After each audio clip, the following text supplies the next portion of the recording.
राज्यभर इयत्ता 10वीच्या परीक्षा सुरू असताना अनेक विद्यार्थी विविध अडचणींवर मात करून परीक्षेला सामोरे जात आहेत. मात्र सोलापूर जिल्ह्यात घडलेली एक घटना संपूर्ण समाजाला भावूक करून गेली आहे. वडिलांच्या निधनाचे दुःख सहन करत एका विद्यार्थिनीने 10वीचा पेपर देत शिक्षणाबद्दलची जिद्द आणि वडिलांच्या स्वप्नाप्रती असलेली निष्ठा दाखवून दिली.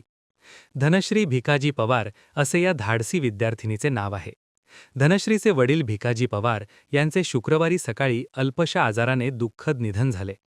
कुटुंबावर दुःखाचा डोंगर कोसळला आणि घरात शोककळा पसरली. अशा परिस्थितीत धनश्रीचा 10वीचा पहिलाच पेपर त्याच दिवशी असल्याने कुटुंब मोठ्या संभ्रमात होते. मुलीचा पेपर बुडू नये आणि तिच्या वडिलांचे शिक्षणाबाबतचे स्वप्न अपूर्ण राहू नये या भावनेतून शाळेचे मुख्याध्यापक तानाजी माने यांनी तात्काळ पुढाकार घेतला.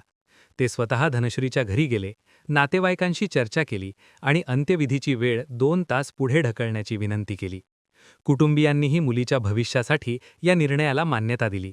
मुख्याध्यापक माने यांनी स्वतः धनश्रीला परीक्षेसाठी तयार केले आणि तिला परीक्षा केंद्रावर पोहोचवले. परिस्थिती लक्षात घेता धनश्रीला पूर्णवेळ बसणे शक्य नव्हते. याबाबत शिक्षणाधिकारी सचिन जगताप यांना माहिती देण्यात आली. जगताप यांनी स्वतः परीक्षा केंद्रावर येऊन विद्यार्थिनीला धीर दिला आणि आवश्यक सहकार्य केले. धनश्रीने सुमारे 1.5 तास पेपर लिहिला. त्यानंतर मुख्याध्यापक माने यांनी शाळेचे सेवक संतोष लोंढे यांच्या वाहनातून तिला परत घरी आणले, जेणेकरून ती वडिलांच्या अंत्यसंस्कारासाठी उपस्थित राहू शकेल.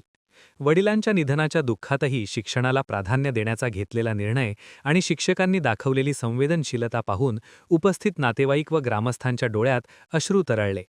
धनश्रीच्या धैर्याचे सर्व स्तरांतून कौतुक होत आहे. ती आपल्या वडिलांचे स्वप्न नक्की पूर्ण करेल असा विश्वासही अनेकांनी व्यक्त केला.